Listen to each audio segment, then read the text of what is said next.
से बड़ी पत्नी थी महाराज दिति। दिति के दो पुत्र हुए, हिरणाक्ष और हिरण्यकश्यप। हिरणाक्ष और हिरण्यकश्यप कौन थे? इनको शराप लगा हुआ था 3 जन्मों का। पहले शराप दिया था सनक सनंतन सनत कुमारों ने, जब भगवान के वैकुंठ धाम में गए थे। जय और विजय नाम के उनके भगवान के पार्षद थे, जो पार्षद थे, जो पहरेदार खड़ी रहते थे, उन्होंने अंदर नहीं जाने दिया। उन्होंने श्राप दे दिया, जाओ तुम घोर राक्षस बन जाओ। भगवान ने आकर के सनत कुमार को बड़ा सम्मान किया। भगवान की इच्छा से ही ये श्राप लगा हुआ था। वो रोने लगे, हमारी क्या गलती है प्रभु, हमें तो अपने स्वामी की आज्ञा का पालन किया। भगवान ने कहा मैं अवतार लूंगा, तुम्हारा उद्धार करूंगा, चिंता मत करो, जाओ। आज दिति के 2 पुत्र हुए महाराज, बताते हैं हिरणाक्ष और हिरण्यकश्यप।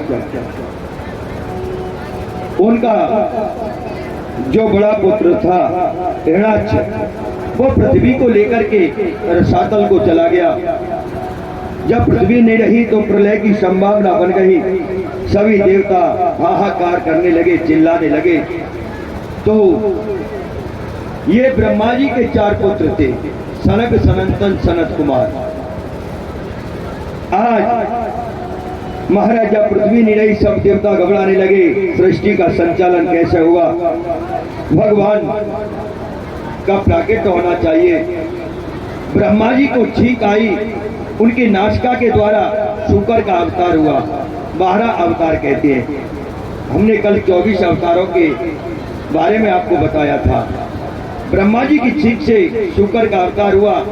उन्होंने विराट रूप लेकर के रसातल में जाकर के पृथ्वी को लेकर के अपने दांतों तले लेकर के चलने लगे।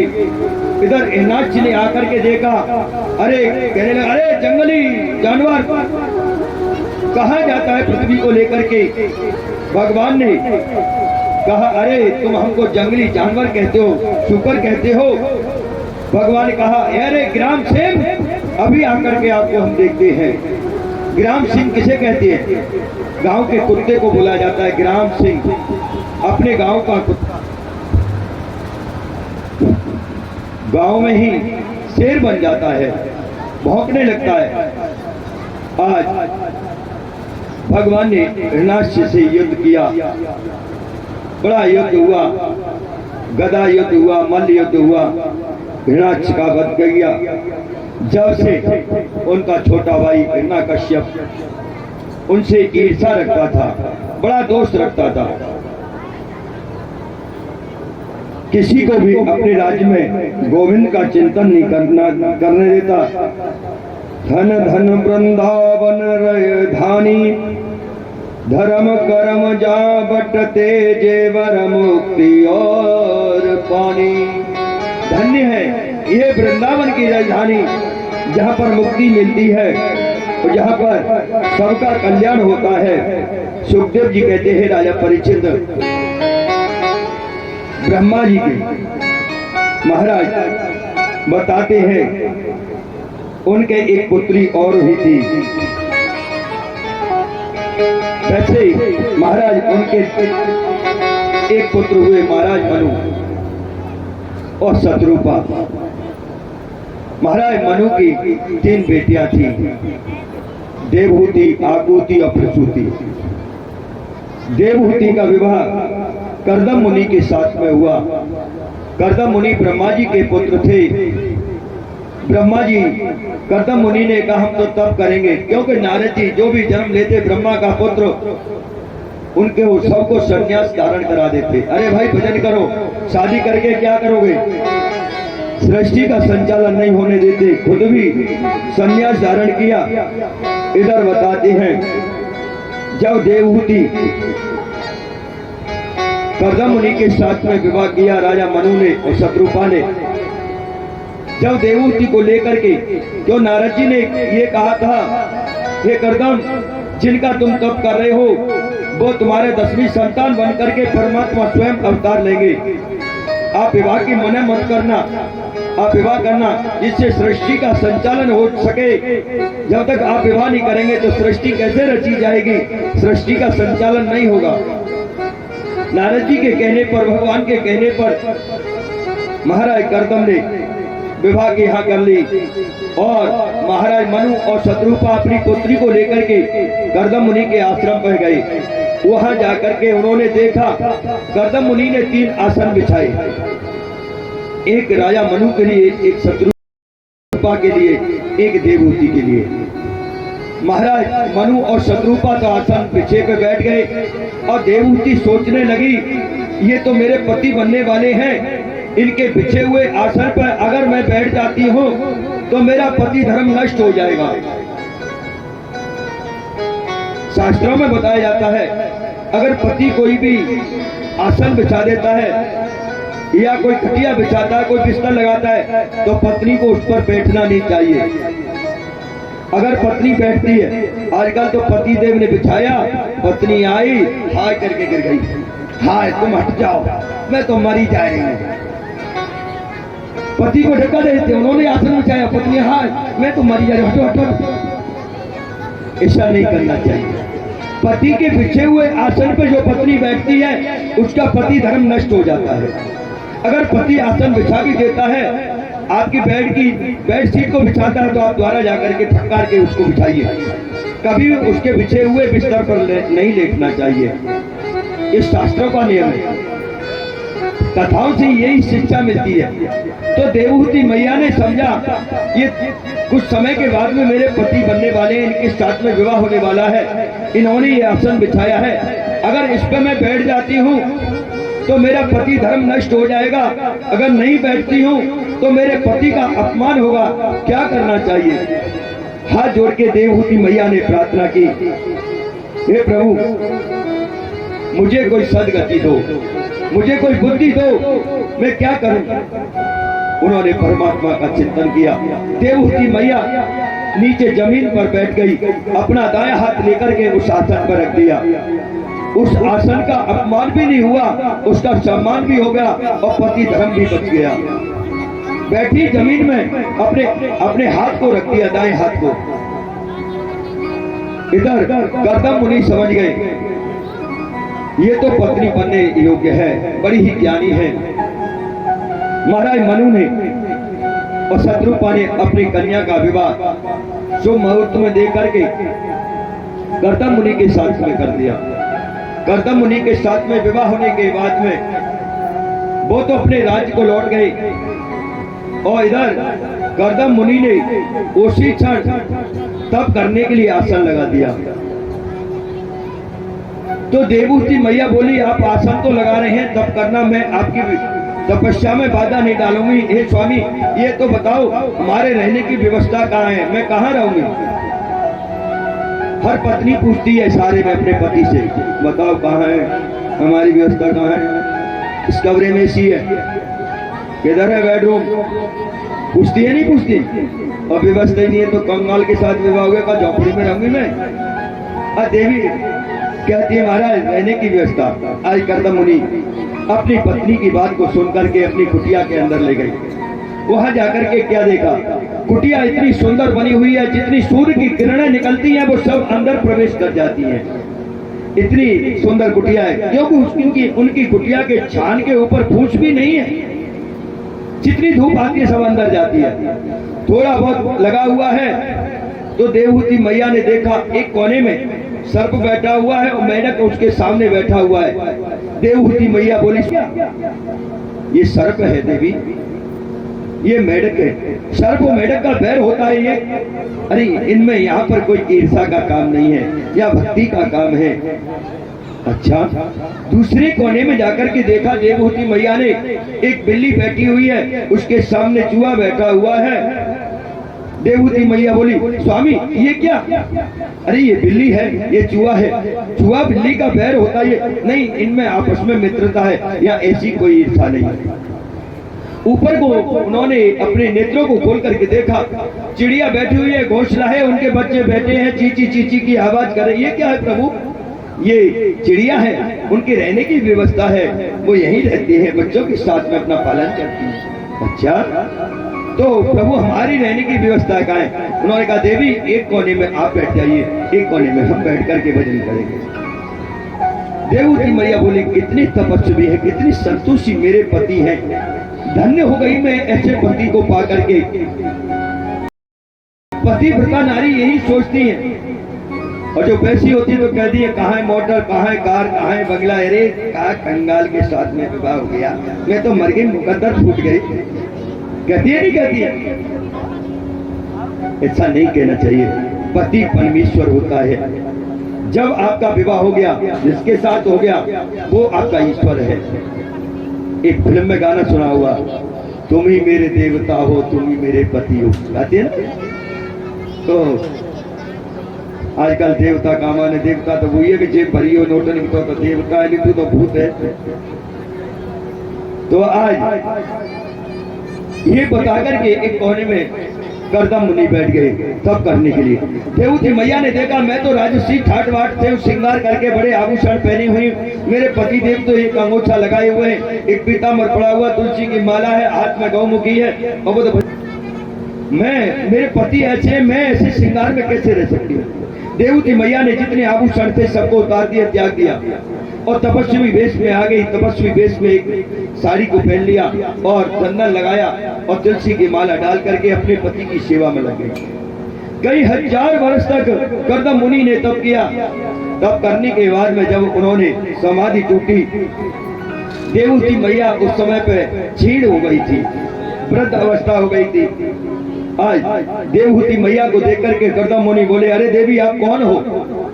तो देवहूति मैया बोली आप हमको भूल गए, हम आपकी पत्नी हैं और हमारा आपका विवाह हुआ था। जिस दिन विवाह हुआ उसी दिन आपने तप करने बैठ गए थे।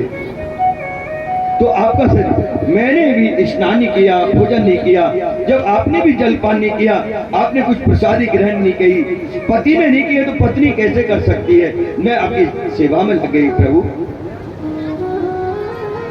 तो देवहूति मैया भगवान से प्रार्थना करती, भगवान को जब जगाना होता है, सुलाना होता है तो कैसे करना चाहिए? उत्तिष्ठम तिष्ठम गोविंदम उत्तिष्ठम गरुड़ध्वजा उत्तिष्ठम कमलाकांतम त्रलोकान प्रभु। हे प्रभु, तीनों लोकों के स्वामी, उन्होंने परमात्मा को भी नहीं जगाया, अपने पति को नहीं जगाया, अपने मंगल कार्यों के लिए लगी रही। आज देवहूति मैया अपने सत्य पे रही।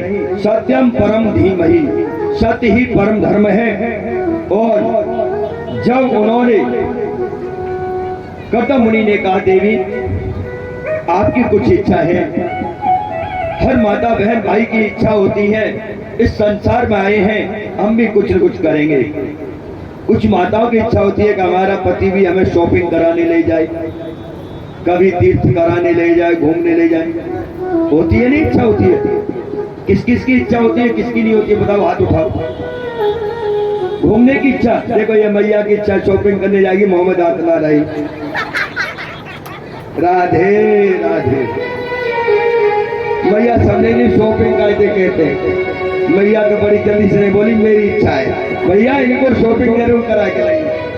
हाँ रामत है पर चैन नहीं, जीवन में जी कर देख लिया। आराम तो है पर चैन नहीं, जीवन में जी कर देख लिया। आराम तो है पर चैन नहीं, जीवन में जी कर देख लिया। आराम तो है पर चैन नहीं, आराम तो है पर चैन नहीं।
थी, वो पति किस काम के जो अपनी पत्नी की इच्छा को न समझ पाए।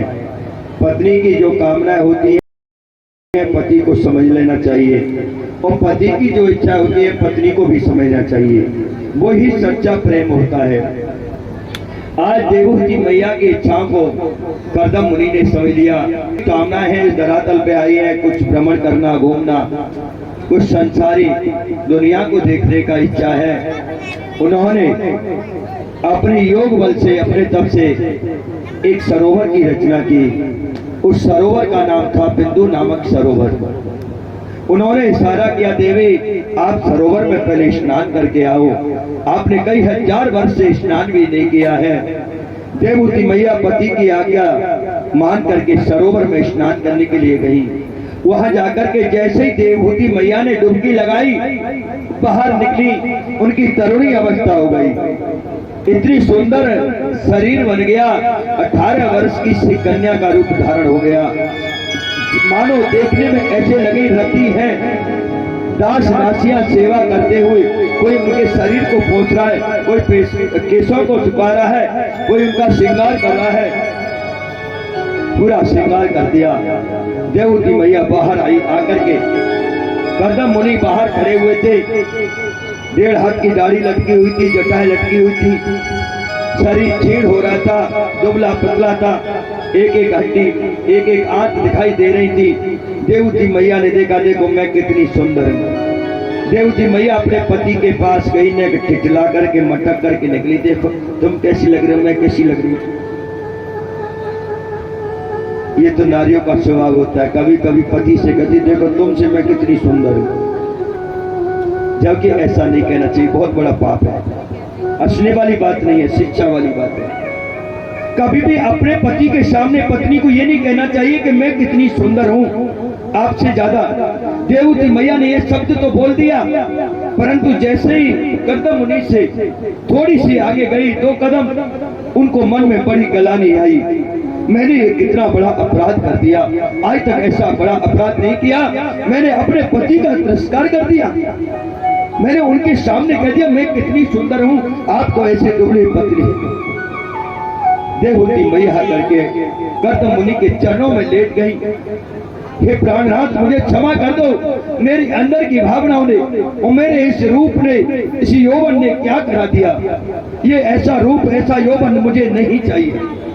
जैसा पहला था वैसा कर दो। संसार वाले क्या कहेंगे, पत्नी तो तरुणी अवस्था है, इतनी सुंदर है, इसका पति तो बाबा है, संसार मुझे जीने नहीं देगा, अपवाद करेगा। देवहूति मैया की इच्छा को समझ करके भगवान करदम जी उसी सरोवर में गए। उन्होंने भी एक डुबकी लगाई। उनका भी शरीर ऐसा सुंदर बन गया मानो कामदेव दिखाई देने लगे। कामदेव और रति की सी जोड़ी बन गई। अब उन्होंने देवहूति मैया के लिए इशारा किया। उन्होंने अपने तब से एक विमान की रचना की थी, उसका नाम था कामांग विमान, जो कामना के अनुसार चलता था। उस विमान की रफ्तार कितनी थी, 1 घंटे में 400 किलोमीटर तक चलता था। जहां जब जिसकी कामना होती थी कि यहाँ रुकना है, मन में ही विचार किया, वहीं रुक जाता था। मन में विचार होता चलना है, चलने लग जाता था। उसमें जाकर के देवहूति मैया बैठी। उसके अंदर बड़े सुंदर कक्ष बने हुए थे, सारी व्यवस्थाएं थी। दोनों ने, करदम मुनि और देवहूति मैया ने, संसार का, तीनों लोकों का भ्रमण किया। उन्होंने कई हजार वर्ष तक भ्रमण किया। भ्रमण करते करते इंद्र के उपवन में जाकर के उन्होंने विश्राम लिया। वहां उनके 9 कन्याओं का जन्म हुआ। जब 9 कन्याओं का जन्म हुआ तो महाराज करदम मुनि और देवहूति अपने आश्रम पर आए।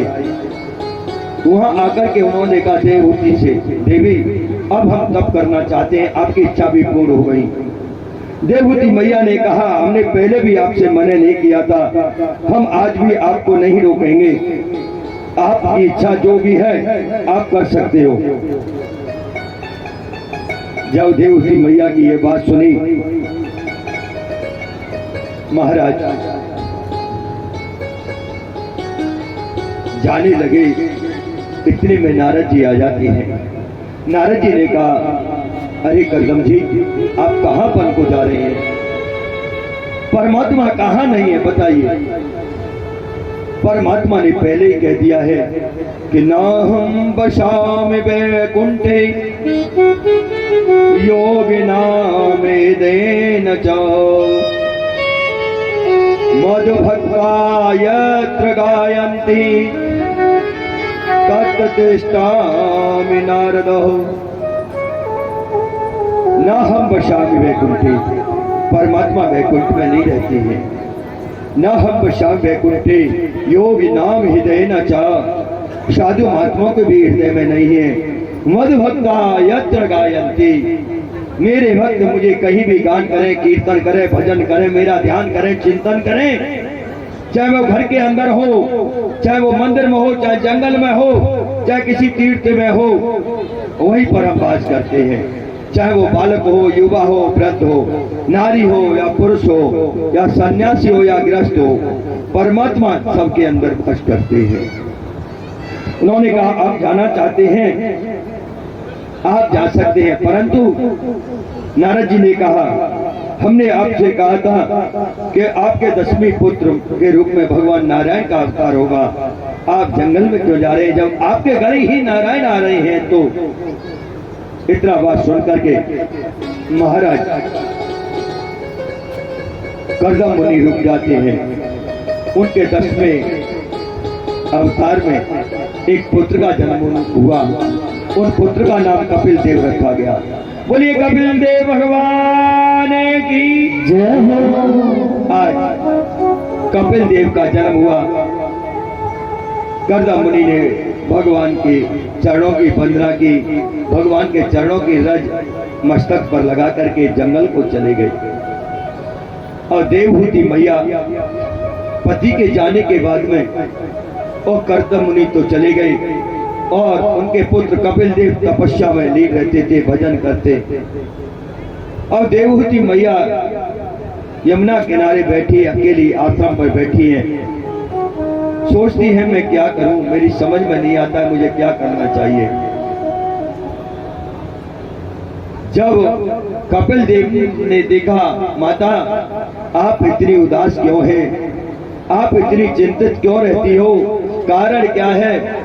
तो उन्होंने कहा अरे पुत्र कपिल देव मैं क्या करूं, मेरी समझ में नहीं आता है, तुम भी मेरे पास नहीं रहते हो, तुम्हारे पिता भी मुझे छोड़ करके वन को चले गए, अब मुझे क्या करना चाहिए, मेरी समझ में नहीं आता कुछ भी। तो उन्होंने कहा हे मैया आप एक काम करो, आप परमात्मा का चिंतन करो, जो तुम्हारे गुरु ने मंत्र दिया है उसका चिंतन करो, गुरु मंत्र से ही तुम्हारा कल्याण होगा। देवहूति मैया ने कहा मैंने तो आज तक कोई गुरु नहीं बनाया, मैं तो किसी को जानती भी नहीं हूँ, मैंने तो आपके पिता को ही गुरु समझा, उन्हीं को ईश्वर समझा, उन्हीं को भगवान समझा, उन्हीं की सेवा में रही, मैंने तो कोई मंत्र भी नहीं सीखा, उनसे आज तक कुछ पूछा भी नहीं। कपिल देव कहने लगे माता जब तक गुरु नहीं बनाओगी तुम्हारा कल्याण नहीं होगा। उन्होंने कहा पुत्र गुरु कैसा होता है, गुरु कहाँ मिलता है, गुरु कौन होना चाहिए, गुरु के कितने लक्षण होते हैं? तो कपिल देव भगवान ने कहा माता देवहूति से माँ गुरु एक ब्राह्मण होना चाहिए, यज्ञोपवीत धारण करता हो, शिखा बंधन करता हो, संध्या बंधन करता हो और भगवान गायत्री का जाप करता हो और वो भगवान में निष्ठा रखता हो, शास्त्रों का ज्ञाता होना चाहिए, ज्ञानी होना चाहिए, सच्चा ब्राह्मण होना चाहिए। गुरु की उम्र क्या होती है कि गुरु की कोई उम्र नहीं होती है।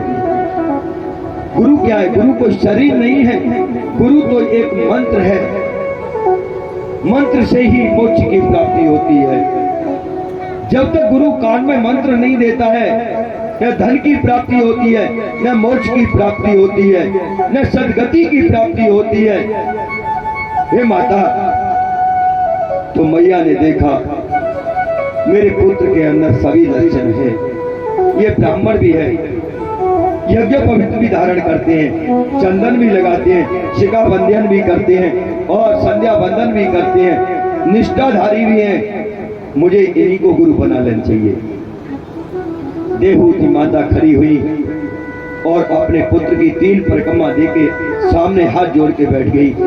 हे गुरुदेव, अब मुझे तुम मंत्र दीजिए। आज से मैंने ये संकल्प लिया है, आप ही मेरे गुरु हैं।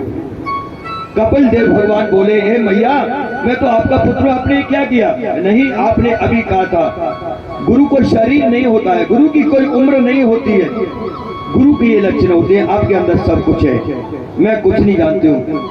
आज कपिल देव भगवान ने माता देवहूति को बड़ा ही ज्ञान दिया, द्वादश मंत्र दिया कान में, और सत्संग करते करते देवहूति मैया तो एक नदी बनकर के बहने लगी।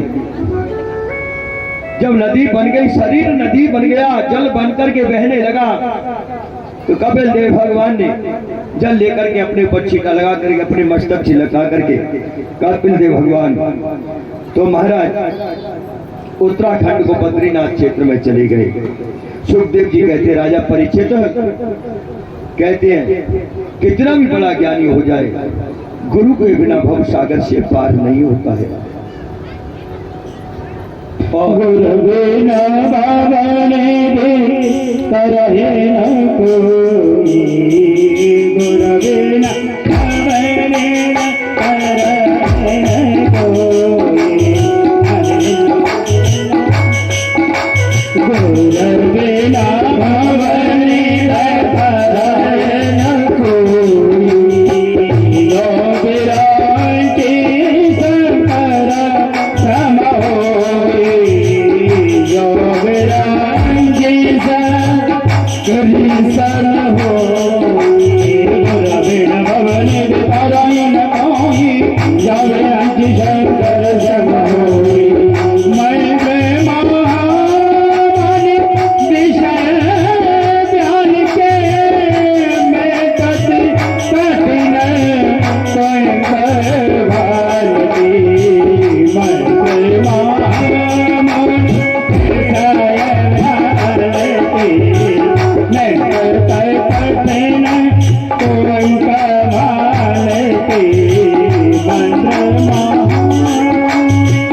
विषय ज्ञान के मैं कठिन भारती, मैं गुरु के बिना भव सागर से कोई पार नहीं हुआ है। ये मंत्र में इतनी शक्ति होती है, किसी को बिच्छू भी काट लेता है और उसका विष चढ़ा हुआ है, मंत्र से बिच्छू का जो जहर है वो उतर जाता है। सुखदेव जी कहते, राजा परीक्षित, देवहूति माता के वंश में आगे चल के वंश नहीं चला। ये 3 बहनें थी, बताते हैं आकृति और देवहूति और प्रसूति। बताते प्रसूति का विवाह महाराज दक्ष प्रजापति के साथ में किया गया। महाराज मनु की 3 बेटियां थी, देवहूति, आकृति और प्रसूति। प्रसूति का विवाह महाराज दक्ष के साथ में हुआ। महाराज दक्ष के एक पुत्री का जन्म हुआ, उनका नाम था सती। सती मैया का विवाह भगवान भोले शंकर के साथ में किया गया। जब भोले शंकर के साथ में विवाह हुआ, महाराज दक्ष को सभी देवताओं ने प्रजापति बना दिया, सब राजाओं का प्रजापति राजा बना दिया। आज देवताओं की सभा लगी हुई थी, सभी ने देवताओं ने राजा दक्ष का स्वागत किया। भगवान भोले शंकर ने बैठे बैठे अपने ससुर के लिए प्रणाम किया, खड़े नहीं हुए। जब दक्ष ने देखा मेरा जमाता खड़ा होकर के मेरा सम्मान नहीं किया है, उनको रोष आ गया। अरे ऐसे बैठा है बंदर की तरह से, गुगु की सियाक टिकाया हुआ है, और शब्दों का प्रयोग किया। नंदी पे नहीं रह गया। नंदी ने राजा दक्ष को शब्द बोले, भगवान शंकर सभा से खड़े होकर के आ गए। जब शंकर भगवान वहां से आ गए, राजा दक्ष ने यह प्रण कर लिया, आज से शंकर जी को हम भाग नहीं देंगे, अपने जहां भी यज्ञ करेंगे। ऐसा विचार कर लिया। एक दिन भगवान भोलेनाथ और सती मैया भ्रमण कर रहे थे। तो उन्होंने हमारे प्रभु राघवेंद्र को वन में देखा, माता जानकी की खोज करते हुए भ्रमण कर रहे थे। हे जानकी, हे लता बताओ, तुमने कहीं हमारे प्रिय प्राणी हमारी जानकी को देखा है क्या? ये देखा। भगवान बोले शंकर ने राघवेंद्र भगवान को प्रणाम किया। सती मैया को बड़ा संदेह हुआ, अरे ये कैसा? उन्होंने पूछा ये कौन है? ये हमारे इष्ट देव हैं, हम इन्हीं का तो भजन करते हैं। बोले शंकर भगवान ने कहा सती मैया से। सती मैया कहने लगी ये कैसे इष्ट है? ये अपनी पत्नी की खोज के लिए कैसे नारायण है, कैसे भगवान है? ये लता पताओं से वृक्षों से पूछ रहे हैं, हे लता बताओ, हे वृक्षों, तुमने कहीं जानकी को देखा है क्या? मैया सती को संदेह हुआ। सती मैया भगवान की परीक्षा करने के लिए सीता का रूप धारण किया। लक्ष्मण जी ने तो सीता समझ करके राम जी से कहा भैया माता, परंतु राम जी ने पहचान लिया। राम जी ने माता सती को प्रणाम किया, हे माते, आप वन में अकेली कैसे भ्रमण कर रही हो? हमारे भोलेनाथ कहाँ गए? मैया को थोड़ी शर्म महसूस हुई। मैंने सीता का रूप धारण किया राम जी के साथ में, ये मुझे माता कह रहे हैं, मैंने ये बहुत ही गिनेमा कार्य किया है। इधर भोलेनाथ ने पूछा सती मैया से, आपने हमारे इष्ट देव की परीक्षा ले ली? कैसे ली थी? मैया ने कहा ना वैसे ली थी, हमने प्रणाम किया, पूछा आप कौन है, कहाँ से आए, क्या है, कहाँ जा रहे हो? भगवान कछुल परीक्षा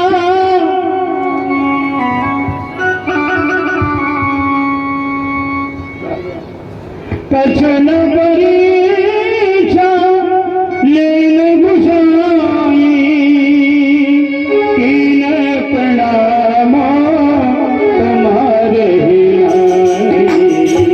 कीन प्रणाम तुम्हारे कछुल परीक्षा लीन गुसाई कछुल परीक्षा लीन गुसाई कीन प्रणाम तुम्हारे कीन प्रणाम तुम्हारे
जब मैया से पूछा आपने कैसे परीक्षा ली बताओ?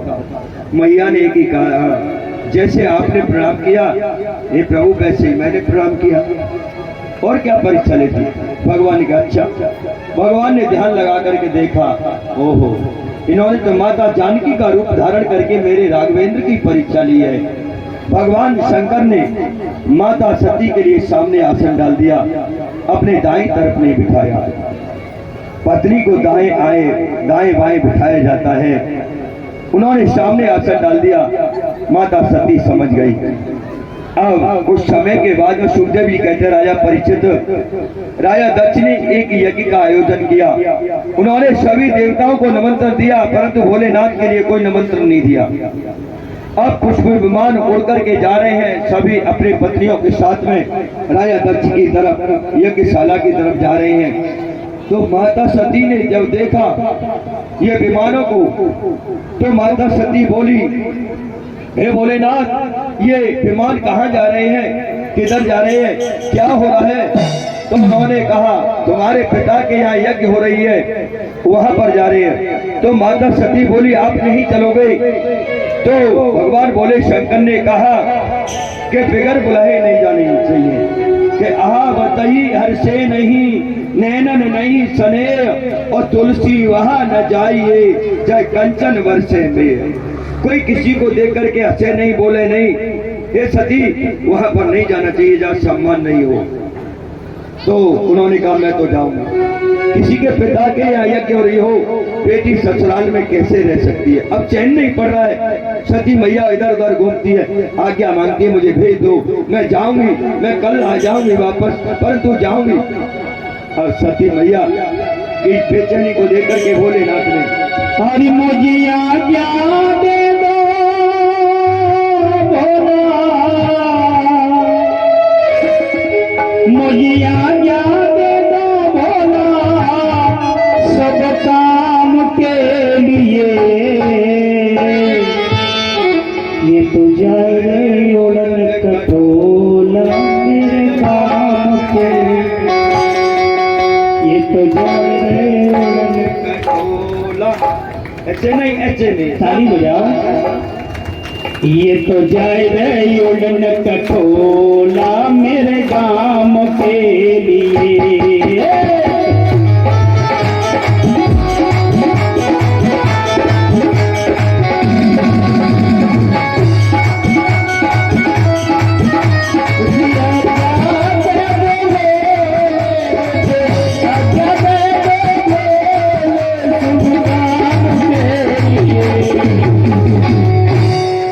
तू जाए जोड़न खटोला मेरे गाम के लिए।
माता ने कीना, उसलिए के पिता ने कीना, सबके बन माता दीना, सबके बन माता दीना। मेरा छोटा खाना पीना, मेरा अपना रखे जीना, छोटा खाना पीना, और मेरा मुश्किल हो गया जीना। मेरा तन मन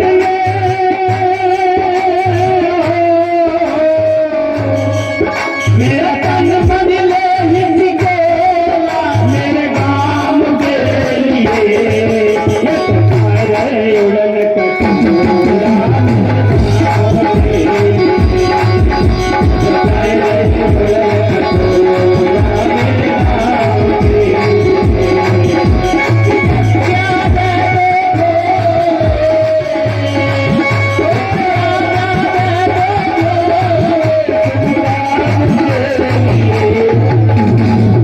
ऐसे में मुझे बताओ कि ताली वो नहीं बजाते जिनको गम होता है, वो ताली प्यारे दो बजा ऊपर हाथ करेंगे।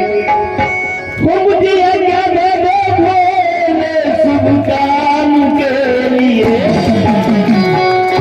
कि तू जा रे जुलन कटोरा मेरे काम के लिए,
चावड़ मैया की भैया कुल देवी मत भूला पर अभी तो तारों में थोड़ी विस्फोट हो गया, पर अब आपके अंदर हो जाएगा नहीं बोलोगे तो।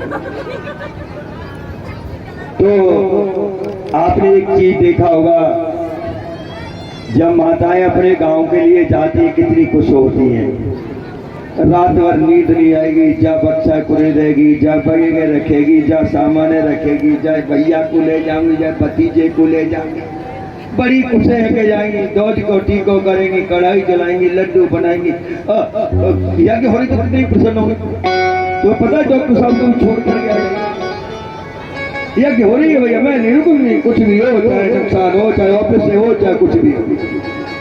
जब माता जाती है डोज पर कितनी खुश होती है, इधर से बड़े खुश करके जाएंगी, गाड़ी बैठ जाएंगी, बस में लटक जाएंगी, और उधर से ऐसी आती है कि जाने भाभी ने जानते 4 गाड़ी दी है 5 सूखे से मुँह करके हैं। आज मैया सती कुछ चैन नहीं पड़ रहा है, नहीं नहीं मैं तो जाऊंगी, मेरे पिता के यहाँ हो रही है, मैं रह ही नहीं सकती, किसी कीमत पर नहीं रह सकती है। अब भोलेनाथ ने सोचा ये रह नहीं पाएंगे, अगर इनको यहाँ रख लिया तो ये प्राणांत कर लेंगी, ये जी नहीं पाएंगी। अगर पति जबरदस्ती अगर पत्नी को रख ले, उच्च की इच्छा हो काम जाने की, तो न तो खाएगी, न खाने देगी, न जिएगी, न जीने देगी। अरे भोलेनाथ ने कहा जाओ, अपने नंदी से कहा जाओ ले जाओ, और भैया जल्दी ले आ। अब माता सती जल्दी वहां से नंदी को लेकर के गई। वह यज्ञशाला में क्या देखा, उनकी बहनें आई हुई थी, और बहनें बड़ी आनंद ले रही। एक बहन को निमंत्रण नहीं दे और 4 बहन को निमंत्रण दे दे तो बहन मटक कर चलो चलो आ गई बिगड़ बुलाई गए आई गई कौन न तो ना दो चली आई झूला लटकाए के हैं मुस्कुर आवेंगे मुंह ऐठे। एक मैया ऐसी होती है कि चाहे कोई बुलावे या न बुला बेटी को देख करके उसकी करुणा भर आती है गले से लगा देती है। किसी बहनों ने भी मुस्कुरा करके मिली तो ही आगे बिगड़ बुलाई। इधर सती मैया ने देखा सबका भाग है सबका स्थान है बैठने का परंतु भोलेनाथ का वहां कोई स्थान नहीं है। अपने पिताजी से कहा पिताजी ये बताओ भोलेनाथ का मेरे पति देव का स्थान कहाँ है। इतने सुनते ही पूखा नाम का ऋषि दांत लगा कर हंसने लगा। भृगु नाम के ऋषि दाढ़ी हला करके बोले हाँ हाँ हाँ भोलेनाथ के लिए है स्थान ले ले। मैया को बड़ा क्रोध आया। अरे मेरे पिता ने मेरे पति का अपमान किया मैं इस यज्ञ को सफल नहीं होने दूंगी। पिता तुमने जगत के पिता का अपमान किया है। संसार में आप कितने भी तीर्थ कर लो कितना भी भजन कर लो परंतु भोलेनाथ कहते बेटा मेरे पास आएगा जब भी तुझे शांति मिलेगी तेरा कहीं कल्याण नहीं हो सकता है आना तुझे मेरे पास ही पड़ेगा। हर जीव को भोलेनाथ के पास जाना पड़ता है। भोलेनाथ कहाँ पर वास करते हैं शमशान भूमि में। बताइए हर जीव के मरने के बाद में कहाँ जाते हो आप भोलेनाथ की शरण में जाते हो शमशान भूमि में। आज सती मैया ने बड़े व्यंग शब्दों में रोष में आकर के अग्निदेव से प्रार्थना की है अग्निदेव जहां भी है जल्दी से प्रकट हो मैं अपने शरीर को अब रखना नहीं चाहती हूँ। क्यों कि भोलेनाथ ने भी मेरा त्याग कर दिया पर त्याग कर दिया है। मुझे अर्धांगिनी स्वीकार नहीं करते हैं जो जब से मेरे राम जी की परीक्षा ली थी और इधर मेरे पति का अपमान हुआ है मेरे ईश्वर का अपमान हुआ है मैं जीना नहीं चाहती हूँ। अग्निदेव जल्दी से प्रकट हो। अग्निदेव प्रकट हुए और माता ने समाधि लगा करके अपने शरीर का परित्याग कर दिया। इधर नंदीश्वर ने देखा माता का शरीर का परित्याग कर रही है। उन्होंने उत्पात करना प्रारंभ कर दिया झगड़ा कर दिया।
अब युद्ध छिड़ गया।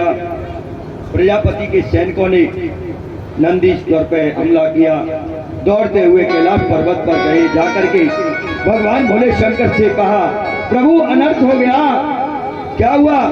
माता ने अपने शरीर का त्याग कर दिया यज्ञ में। आपको भाग नहीं देखा था, आपको स्थान नहीं था, इसलिए भगवान को क्रोध आया। अपने सिर को घुमाया, जटाएं खोली, जटाओं में से एक जटा उखाड़ करके जमीन पे मारी। वीरभद्र नाम का गण को पैदा किया। कहे वीरभद्र जाओ दक्ष की यज्ञ को विध्वंस कर दो और सबका विध्वंस कर दो।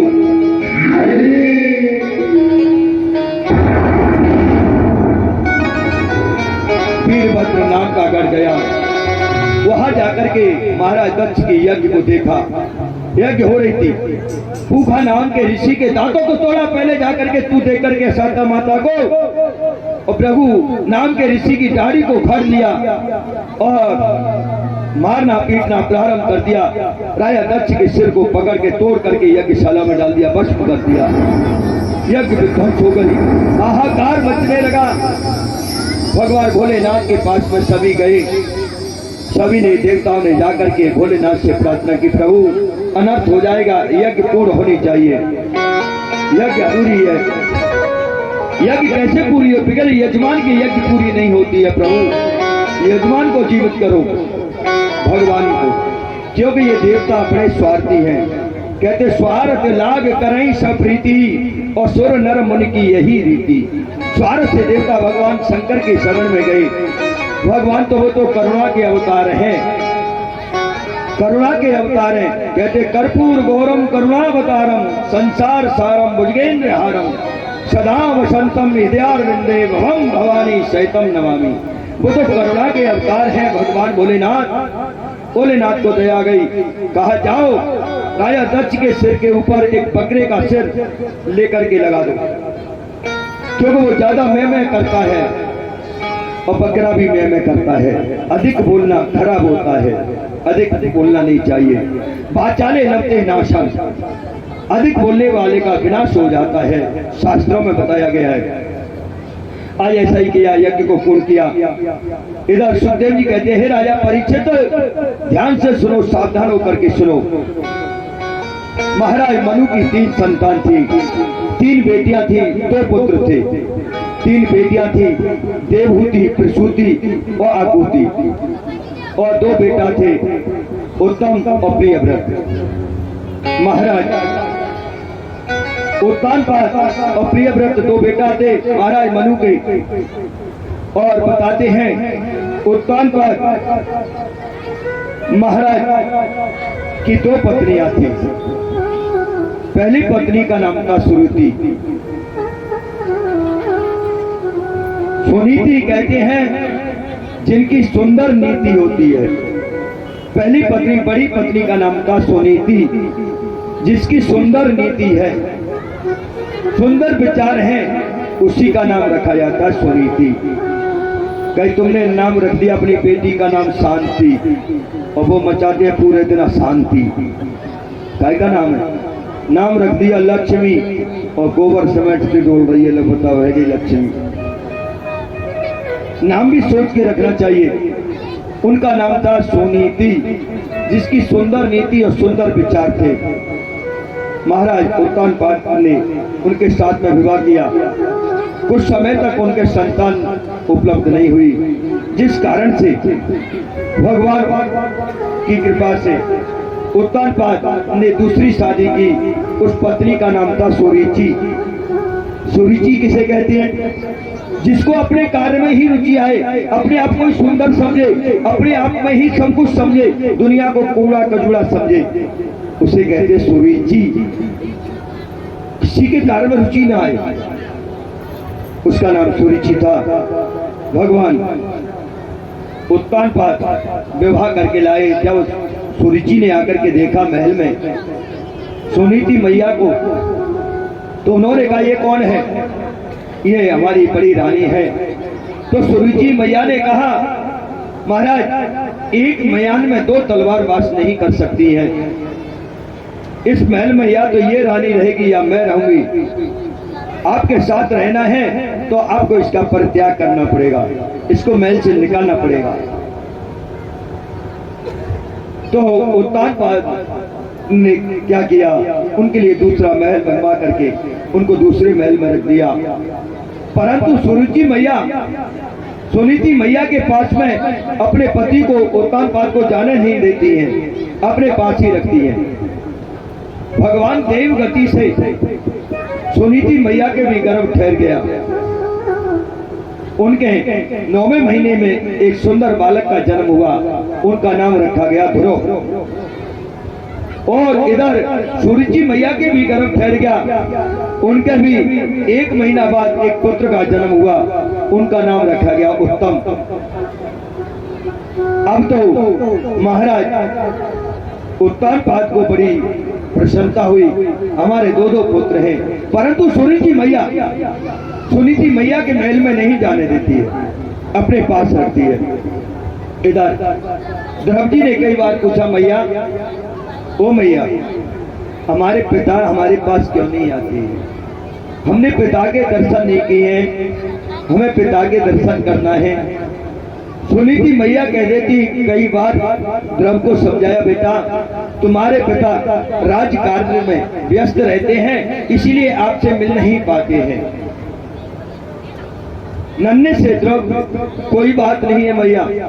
एक दिन द्रौपदी ने प्रण किया, मुझे ये बताओ पिता कहाँ पर रहते हैं, किस राज्य में रहते हैं, कहाँ पर बैठते हैं मैया, मुझे ये तो बता दो। यहाँ नहीं आ सकते, कोई बात नहीं है।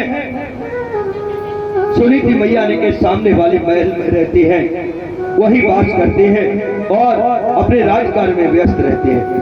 आज द्रौपदी एक गेंद लेकर के खेलते खेलते उछालते हुए और सुरुचि मैया के महल में पहुंच जाते हैं। वहां क्या देखा जाकर के, महाराज उत्तानपाद और सुरुचि मैया और उत्तम को लेकर के गोद में बैठे हुए थे। द्रौपदी ने देखा यही मेरे पिता हैं। द्रौपदी की इच्छा हुई मैं पिता की गोद में मैं भी बैठूंगा, मेरा भाई बैठा हुआ है। हर बच्चे की अभिलाषा होती है मैं माँ की गोद में बैठूंगा, मैं पिता की गोद में बैठूंगा। दौड़ करके जाने लगे। जब जाने लगे तो सुरुचि मैया ने हाथ पकड़ के झटका देकर के छुड़ा करके उत्तानपाद ने तो प्रयास किया कि मेरा पुत्र मेरे पास आए, एक तरफ मेरा छोटा बेटा उत्तम बैठ जाएगा और मेरा बड़ा पुत्र एक जगह पे बैठ जाएगा। परंतु कहते त्रिया चरित्रम प्रशस्य भाग्यम देवो न जाना कुतो मनुष्य। त्रिया के चरित्र को देवता ने पहचान पाए तो मनुष्य क्या पहचानेगा। त्रिया चरित्रम पुरुषस्य भाग्यम, और पुरुष के भाग्य को कोई नहीं देख पाता है, देवता भी नहीं पढ़ पाए। तो उनके चरित्र के कारण तुम्हें पता है त्रिया के चरित्र में आकर के महाराज दशरथ ने राम जी को 14 वर्ष का वनवास दे दिया। त्रिया के चरित्र में आकर के नारद जी ने अपने तप को छोड़ करके मोहिनी के चक्कर में उन्होंने हरि का रूप मांगा, बंदर का रूप मिल गया। त्रिया के चक्कर में आकर के भोलेनाथ पार्वती को छोड़ करके मोहिनी के पीछे दौड़ने लगे। एक त्रिया चरित्र ऐसा होता है, तो इससे भगवान बचाए। तो शास्त्रों में कहा जाता है आज महाराज उत्तानपाद कुछ नहीं कह सके, धर्म को ढकेल दिया। सुरुचि मैया ने कहा अरे तू इस गोद में बैठना चाहता है तो पुत्र जा, पहले परमात्मा से चिंतन कर और परमात्मा का भजन कर जा करके और कहना परमात्मा से मुझे सुरुचि मैया के उदर से पैदा कर। जब इस राजगद्दी पे पिता की गोद में बैठने का तेरा अधिकार है। धक्का देके राज्य से निकाल दिया अपने महल से। रोते हुए द्रौपदी आए और माता सुनीति से रो रो करके कहने लगे मैया, ओ मैया, मुझे मौसी ने धक्का मारा है, छोटी हुई माँ ने मुझे घर से निकाल दिया। माँ तो मैया ने कहा क्या हुआ? उन्होंने कहा अरे तू सौत का पुत्र है और इस गोद में बैठना चाहता है, राज्य का अधिकारी बनना चाहता है, तो जगत पिता परमात्मा की तपस्या कर और उनसे प्रार्थना कर मैं सुरुचि मैया के उदर से जन्म लूं। सुनीति मैया ने कहा बेटा, जो शिक्षा मैं आज तक तुम्हें प्रदान नहीं कर सकी, आज तुम्हारी छोटी माँ ने तुम्हें शिक्षा प्रदान कर। जिस जगत पिता के दर्शन मैं नहीं करा सकी, इस संसार के पिता तो नकली है, असली पिता तो वही जगत पिता है। हे पुत्र, तुम्हें बहुत सुंदर शिक्षा दी है। के कहे जी मुझे सीने मारा